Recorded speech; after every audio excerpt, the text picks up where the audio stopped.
Rajkot. This is me RJ Chandni અને મારી સાથે આજે કોણ છે ખબર છે? Mrs Gujarat 2023 Jyoti. First of all madam તમારું બહુ બહુ સ્વાગત છે અમારા શોમાં.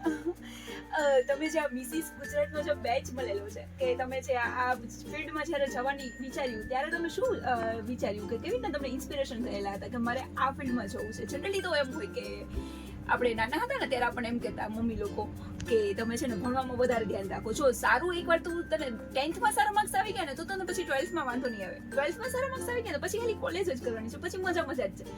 પછી કોલેજ જેવી કરીને એટલે પછી એમ કરશે કે ગવર્મેન્ટ જોબ મળી જાય ને પછી વાંધો નહીં. પણ હવે હું તમને કહી દઉં રાજકોટ કે જ્યોતિ વડવરિયા ને એને ગવર્મેન્ટ જોબ છે છતાં પણ એને કંઈક એવું કંઈક અધૂરું લાગ્યું કે ના મને હવે મોડેલિંગ ફિલ્ડમાં જવું છે. તો તમને ક્યાંથી એવી ઇન્સ્પિરેશન મળેલી? એકચ્યુઅલી ઇન્સ્પિરેશન તો એવું છે કે મોસ્ટલી ગર્લ્સને આપણે નાનપણથી બધું શોઝ ને ટીવી શોઝ ને બધું જોતા હોઈએ એટલે એ જોઈને એમ થાય જ કે મારે પણ મોડલિંગ કરવી છે, મારે પણ આ ફિલ્ડમાં જવું છે. કેમ કે ગ્લેમરસ ફિલ્ડ છે, કોને ન ગમે? તો સાચી વાત છે, ગવર્મેન્ટ જોબ છે, બધી લાઈફ સેટલડ છે. બટ જ્યારે મેં 19 વર્ષની ઉંમરથી મેં મારી જોબ સ્ટાર્ટ કરી ત્યાંથી લઈને અને આજે હું 36 યર્સની છું, મેરિડ છું અને મારે 7 વર્ષનો સન છે. ઓ એક સેકન્ડ પેલી સંતુવાડી એડવર્ટાઇઝ જોયેલી છે? ઓ આ તો મૂવી છે એના જેવી મને ફીલ આવે છે. તો આ બધી જર્ની અહીંયા સુધી કમ્પ્લીટ કર્યા પછી એક વાઇફ, પછી એક મધર, એ બધું કર્યા પછી જ્યારે આપણે આ એજમાં આવીએ ત્યારે આપણને એમ થાય કે યાર આપણે આટલું બધું જીવી લીધું પણ આપણા માટે તો હજી આપણે જીવાત નથી. આપણા જે ડ્રીમ્સ હતા એ તો ક્યાંક અધૂરા રહી જ ગયા છે. તો બહુ સારો મોકો છે કે હવે અત્યારે આપણે એને એક રાહ આપીએ. અને બન્યું કેવું મારી સાથે કે હું વિચારતી હતી, મેં વિચારીને તો રાખ્યું હતું કે આજ નહીં તો કાલે ક્યારેક તો હું આ ફિલ્ડમાં જઈશ અને જઈને જોઈશ કે આવા જ્યારે આપણે કોમ્પિટિશન્સ જોતા, હમણાં બહુ જ એવી એડવર્ટાઇઝમેન્ટ ઇન્સ્ટાગ્રામમાં ને બધી જગ્યાએ ઓનલાઈન આવે છે કે ફેશન શો કોમ્પિટિશન્સ થાય છે. તો મેં વિચાર્યું હતું કે હું ક્યારેક તો આમાં પાર્ટિસિપેટ કરીશ જ. અને એક દિવસ એવું જ થયું કે હું બેઠી હતી ઇન્સ્ટાગ્રામ એક્સપ્લોર કરતી હતી ને એકદમથી મારી સામે એડવર્ટાઇઝમેન્ટ આવી ગઈ કે યુનિક ફેશન લુક કરીને એક છે કોમ્પિટિશન, ફેશન કોમ્પિટિશન, અને એમાં આ બધી કેટેગરીઝ જેમાં મિસિસ કેટેગરી પણ હતી. તો મને એવું લાગ્યું ત્યારે કે okay this is the time કે જ્યારે આ પરફેક્ટ ટાઈમ છે કે મારે આમાં જવું જોઈએ, આજે નહીં તો ક્યારે. એટલે મેં કાંઈ પણ વિચાર્યા કર્યા વિના એમાં રજીસ્ટર કરી નાખ્યું. ઓકે, એટલે એમાં પહેલા ઓનલાઈન ઓડિશન્સ થાય. તો ઓનલાઈન ઓડિશન્સમાં કંઈ એવું તમારે જવાનું હોય નહીં ત્યારે તમારામાં એટલું કોન્ફિડન્સ બી ના હોય કે તમે ડાયરેક્ટ તમે ક્યાંક જઈને ઓડિશન આપો. અને આજે આપણા આજકાલના ટાઈમમાં જે મેરિડ વુમન્સ હોય ને એને તો જરાય કોન્ફિડન્સ ના હોય, મારામાં નહોતો. એટલે મેં એમાં ઓનલાઈન ઓડિશન્સમાં અપ્લાય કર્યું. એ લોકોને કંઈક ફોટોઝ ને બધું સેન્ડ કરવાનું હોય, તમારી ડિટેલ્સ ને બધી મેં સેન્ડ કરી. એનો રિઝલ્ટ થોડાક દિવસ પછી આવવાનો હતો. એટલે આપણને એમ કે આપણો ક્યાં વારો આવવાનો હતો યાર, એટલે આપણે છાનામુના બેસી ગયા. પછી એક દિવસ એકદમથી એમાં મેસેજ આવ્યો કે કાલે સવારે 10 વાગે રિઝલ્ટ એનાઉન્સ થવાનું છે ઓનલાઈન ઓડિશન્સનું. એટલે તોય આમ અંદરથી કાંઈક તો એમ હોય કે યાર એક કોર્નરમાં એવી એમ આશા હોય કે યાર જોઈ તો ખરી કે શું થયું એમ. એટલે બસ તો નેક્સ્ટ ડે 10 વાગ્યા અને રિઝલ્ટ એનાઉન્સ થયું અને મને પર્સનલી મેસેજ બી આવી ગયો કે ઓકે યુ આર સિલેક્ટેડ, કે સેમી ફિનાલે માટે તમે સિલેક્ટેડ છો. એટલે આપણે તો 7મા આસમાને પહોંચી ગયા.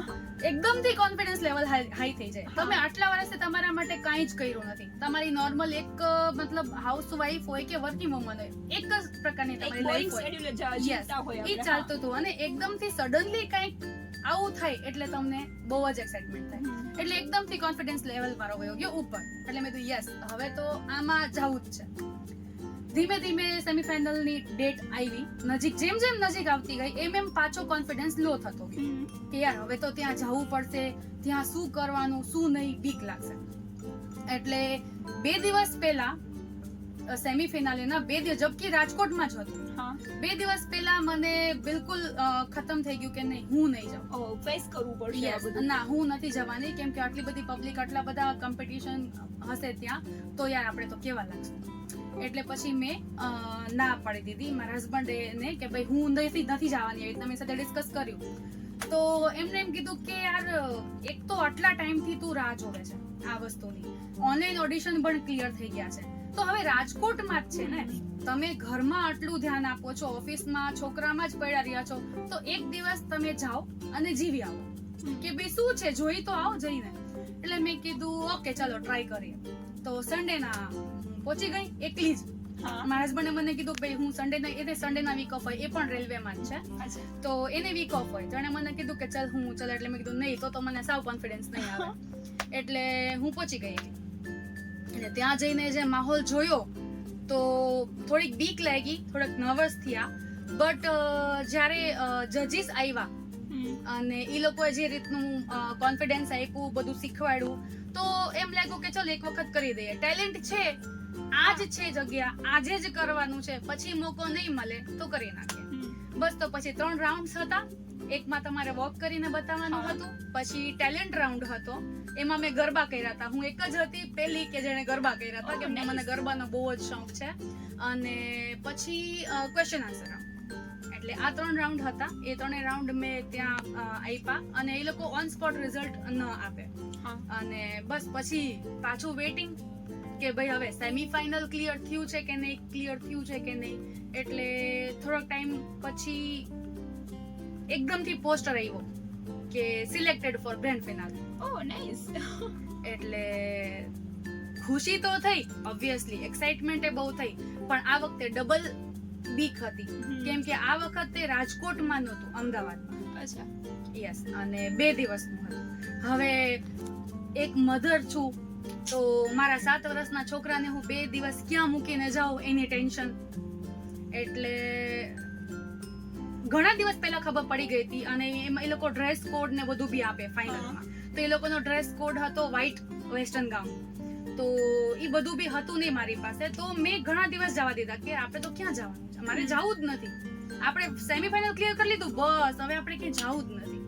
એટલે છેલ્લે જ્યારે 1 વીક હતું ત્યારે પાછું ઘરમાં ડિસ્કશન ચાલુ થયું. તો મારા હસબન્ડ કે તારું ઓલું સેમીફાઇનલ ક્લિયર થયું હતું, તો ગ્રાન્ડ ફિનાલે ક્યારે છે ને તારે જવાનું હતું ક્યારે છે, શું છે બધું. એટલે મેં કીધું ભાઈ આ તારીખે છે, પણ 2 દિવસ માટે છે અને એ અમદાવાદ છે, હું કેમ જાઉં. તો મને કે ઓહો અમદાવાદ આટલું આઘું છે, આપણે રેલવેમાં થઈને કે આપણને અમદાવાદ આટલું આઘું લાગે. એટલે મને કે કાંઈ વાંધો નથી. એકચ્યુઅલી એમની પોસ્ટિંગ અહીંયા નથી, સુરેન્દ્રનગર છે, રાજકોટમાં નથી રહેતા એ. તો ત્યારે પછી એવી રીતના એડજસ્ટ થયું. એમને કીધું કે વાંધો નહીં, 2 જ દિવસ છે ને, તો છોકરાને હું સાચવી લઉં છું, મારી સાથે સુરેન્દ્રનગર લઈ જાઉં છું. અને 1 દિવસ એમને રાખ્યો અને 1 દિવસ મારા મમ્મી પાસે રહ્યો.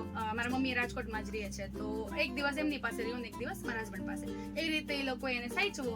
અને છેલ્લા 4 દિવસમાં મેં આખું રાજકોટ ફરીને મારા માટે વ્હાઇટ ગાઉન ગોઈતું, હિલ્સ કમ્પલસરી હોય છે મોડેલિંગમાં, તો એ ગોઈતું, અને જેમ તેમ કરીને મેડમ પહોંચી ગયા અમદાવાદ. અને હા, આ હું જરૂરથી કહીશ કે મારી સાથે મારી એક ફ્રેન્ડ જે મારી નણંદ બી થાય, જે મારા હસબન્ડને રાખડી બી બાંધતી, ઈ મારી સાથે અમદાવાદ સુધી આવી એના છોકરાને લઈને. 2 દિવસ ઈ ત્યાં મારી સાથે રહી અને મને ખૂબ જ સપોર્ટ એને કર્યો.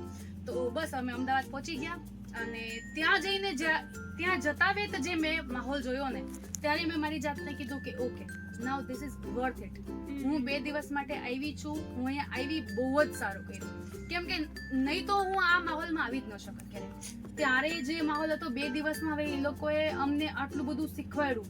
એક તો પ્રોફેશનલ અમારો પોર્ટફોલિયો શૂટ કર્યું, એ બનાવી આપ્યું, પ્લસ અમારે ગ્રૂમિંગ કરી. હવે સેમીફાઇનલમાં તો શું તમારે તમારો ટેલેન્ટ બતાવવાનો હોય, બટ ગ્રેન્ડ ફિનાલેમાં પ્રોફેશનલ્સ આવે, ફેશન કોરિયોગ્રાફર્સ જે હોય પ્રોફેશનલ લેવલના, ઈ લોકો આવે, બહુ સારા લેવલના.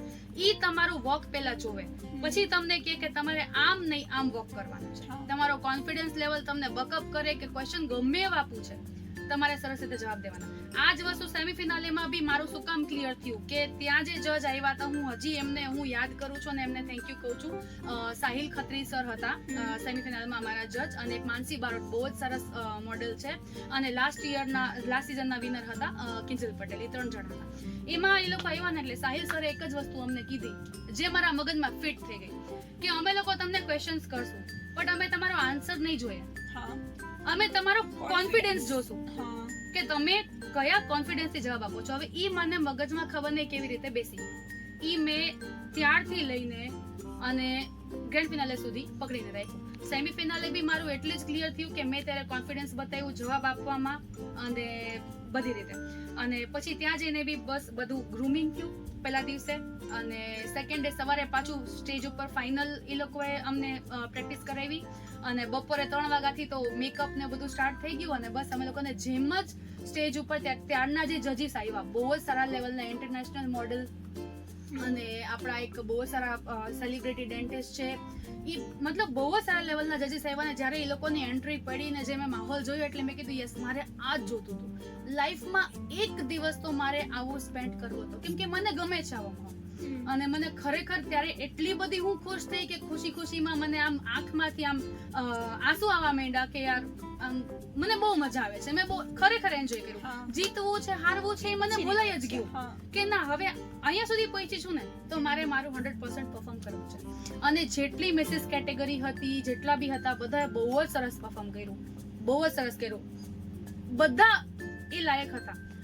મારો જ્યારે વારો આવ્યો ત્યારે હું આજે એ જ માનું છું કે હું એ અગર વિનર થઈ છું. હવે જજીસ બહુ સારા લેવલના હતા, એ લોકોએ આપણું માં શું જોયું શું નહીં આપણે એ લેવલના નથી, બટ હું એ માનું છું કે જે કોન્ફિડન્સ થી મેં જવાબ આપ્યો છે હું એના જ લીધે વિનર થઈ છું. અને આ જ કોન્ફિડન્સ મને જોઈએ છે કે આપણી બધી લેડીઝમાં યસ હાઉસવાઈફ હોય કે પછી ઓફિસ વર્કર હોય કે ભાઈ ભલે વાઇફ ના હોય ગર્લ્સ હોય, બટ કોન્ફિડન્સ મસ્ટ છે. કોન્ફિડન્સ વગર આપણે કંઈ નથી કરી શકવાના. મારા લાઈફનો આ ટર્નિંગ પોઈન્ટ હતો. હું ઈ લેવલ સુધી વહી ગઈ હતી કે મારા ફોનમાં હું મારો ફોટો ગોતું ને તો મને ન મળે. મેં મારા ફોટાઝ બી ક્લિક કરવાના મૂકી દીધા હતા બીકોઝ યાર હવે એજ થઈ ગઈ આ તે આમ આપણે છે ને આપણી જાતને બહુ ડિમોટિવેટ કરીએ છીએ અને રૂટીનમાંથી જ આપણે નથી ફ્રી થતા હોય. એટલે આ મારી લાઈફનો એક ટર્નિંગ પોઈન્ટ હતો, એક પુશ હતો જેનાથી મારી લાઈફ એકદમથી ટર્ન થઈ ગઈ છે. અને હવે હું મારા ઓફિસની સાથે, મારા ઘરની સાથે, મારા છોકરાની સાથે જ મારું આ કરિયરની મેં હવે શરૂઆત કરી છે. લેટ કરી છે બટ કરી છે, અને હવે હું આને બંધ નથી કરવાની. હવે હું આમાં આગળ વધવાની. ડેફિનેટલી કરવું જોઈએ. કોઈ જોયું ને રાજકોટ તમે એક કોન્ફિડન્ટ વુમન કેટલી આગળ વધી શકે છે. મેડમ તમે મને એ કહેશો કે ઘણીવાર છે ને એવું કહેવામાં આવતું હોય છે કે આ ગ્લેમરસ ફિલ્ડ છે જે બહુ ખરાબ છે, જસ્ટ ખાલી દેખાદેખીની છે, કે તમે કોઈનું સે ફોર એક્ઝામ્પલ હું અત્યારે તમારી આ જોઉં કે તમારી ગ્લેમરસ તમારી સક્સેસ જોઉં તો એમ થાય કે ના ના તો દૂરથી ડુંગર રણિયમડા જવું છે, એવું કઈ ખરું? એકચ્યુઅલી આ બધા પોતાના વિચારો છે. અચ્છા હવે ઇન કેસ કે માની લો કે એવું કઈ હોય બી તો આપણને શું ફેર પડવો જોઈએ? ઇફ યુ આર ક્લિયર તો આઈ ડોન્ટ થિંક સો કે કોઈ પણ ફિલ્ડ ખરાબ છે. એમ તો ઘણા બધા ફિલ્ડ છે જેના વિશે વાતો અને કયું ફિલ્ડ નથી બરાબર, બટ એ આપણી ઉપર છે કે આપણે એને કઈ રીતે હેન્ડલ કરીએ છીએ. ઇફ આપણે ખાલી ફોકસ કરવાનું છે આ ફિલ્ડ ઉપર તો આમાં આપણે આગળ વધવાનું છે. કોઈ સારું છે કોઈ ખરાબ છે, બધી જાતના માણસો મળે છે, but it's up to us કે આપણે એને કઈ રીતે હેન્ડલ કરીએ છીએ. આપણી ઈચ્છા ન હોય કે જ્યાં સુધી આપણે કોઈને આવી પરમિશન ન આપીએ કે કોઈ આપણી સાથે કઈ બદતમીઝી કરે કે કોઈ ખરાબ રીતે કઈ, તો પછી કોઈ કઈ નથી કરી શકવાનું. એટલે આઈ થિંક આ મારા વિચારો છે કે ઈ આપણી ઉપર છે કે આપણે કેવી રીતે સિચ્યુએશનને હેન્ડલ કરવી. એવું કોઈને તમે ટિપ્સ આપી શકો કે કોઈ ગર્લ્સ છે કે જે અત્યારે કોઈ મોડેલ બનવા માંગતી હોય તો એમને અત્યારે શું કરવું જોઈએ ફર્સ્ટ ઓફ ઓલ? તો અચ્છા એના માટે મોડેલ માટે તો સૌથી પહેલા જ્યાં સુધી મને નોલેજ છે એટલે આટલું બધું ઈઝી નથી અને બહુ હાર્ડ બી નથી. એટલે મારી એન્ટ્રી આ કોમ્પિટિશન્સ થ્રુ થઈ છે. તો આવા રાજકોટમાં અમદાવાદમાં બધી જગ્યાએ આવા કોમ્પિટિશન્સ હેલ્ડ થાય છે. તો એક વખત એક્સપિરિયન્સ લેવા માટે આમાં જવું જ જોઈએ. આનાથી શું થશે કે તમે જ્યારે જાશો અને જ્યારે તમે બહાર નીકળશો ને ઓનલાઈન ઓડિશન્સ થી લઈને ફાઇનલ ઓડિશન્સ સુધી વાત કરું છું, તમારી અંદર ઘણા ચેન્જીસ તમે જોશો. તમે પહેલા શીખો. અચ્છા આજકાલ તો ઇન્સ્ટાગ્રામ છે, ફેસબુક છે, બધી જગ્યાએ આના વિશે અઢળક નોલેજ છે. એટલે એમાં સર્ફ કરો, વોક જોવો, હીલ્સ પહેરીને પ્રેક્ટિસ કરો. ખાસ કરીને વોક એમાં ડ્રેસિંગ સેન્સ હોવું જોઈએ. એટલે મોડેલિંગ એટલે એ લોકો ખાલી એક વસ્તુ જોઈને નથી તમને વિનર બનાવતા કે નહીં. અને આમાં મોડેલિંગ બી ઘણા બધા પ્રકારની હોય છે. ફેશન મોડલ્સ હોય છે, આમ ઘણા બધા એમાં મોડેલિંગ હોય છે. એમને શીખવાડવામાં આવે છે ઓડિશન્સ જ્યારે હોય ત્યારે અમને લોકોને સર બધું બતાવે છે કે ઘણી બધી ટાઈપના મોડેલિંગ હોય છે. તો રિસર્ચ કરો અગર તમને આમાં ફિલ્ડમાં જવું જ છે તો કે કઈ ટાઈપના મોડેલિંગ હોય. ખાસ કરીને હિલ્સ તમે કેરી કરી શકો કે નહીં, એમાં તમે વોક કરી શકો કે નહીં. એટલે એ બધી પ્રેક્ટિસ કરો. અને હું તો એમ સજેસ્ટ કરીશ કે આવા કોઈ પણ ફેશન શો થતા હોય તમારી સિટીમાં કે ક્યાંય, તેમાં જરૂરથી એનરોલ કરો અને એક વખત જઈને આવો. તમે ખરેખર શીખીને જ બહાર નીકળશો. આપણે જીતવું હારવું એ માયને નથી રાખતું, બટ તમે જે શીખીને આવશો, જે તમારો કોન્ફિડન્સ બિલ્ડઅપ થશે ને, એ જ તમને આગળ લઈ જશે. મેડમ, તમે રાજકોટની લેડીઝને શું મેસેજ આપવા માંગશો? હું ખાસ કરીને રાજકોટની લેડીઝ જે મેરિડ છે એ લોકોને હું એ જ એક એડવાઇસ આપીશ કે જો આપણે આપણી લાઈફ, આપણી સાથે સાથે ઘરે, હસબન્ડમાં, ઘરમાં, છોકરાઓમાં, વર્કિંગ હોય તો ઓફિસમાં, આ બધી જવાબદારી તો આપણે નિભાવીએ જ છીએ. બટ કોઈ પણ માણસ હોય, કોઈ પણ લેડીઝ હોય, એમાં પોતાનો એક ટેલેન્ટ તો હોય જ છે. કોઈ મેકઅપમાં સારું હોય છે, કોઈ રસોઈ સારું કરતું હોય છે, કોઈ ઘરનું ડેકોર સરસ કરતું હોય છે, કોઈ સારી રંગોલી બનાવતું હોય છે. XYZ કોઈ ના કોઈ ટેલેન્ટ તો હોય જ છે. તો હું એટલું જ એડવાઇસ બી આપીશ અને રિક્વેસ્ટ બી કરીશ રાજકોટની વુમન્સને કે જરૂરી નથી કે તમારે તમારા ટેલેન્ટ માટે કે તમારે કંઈ પણ કરવા માટે ઘરની બહાર નીકળવું પડે. પોસિબલ ન પણ હોય કોઈ લેડીઝ માટે બહાર નીકળવું. આજકાલ સોશિયલ મીડિયાનો જમાનો છે. તમે ઘરે બેસીને ખાલી એક મોબાઈલમાં તમારો જે ટેલેન્ટ છે એને રેકોર્ડ કરો અને સોશિયલ મીડિયામાં અપલોડ કરી દો.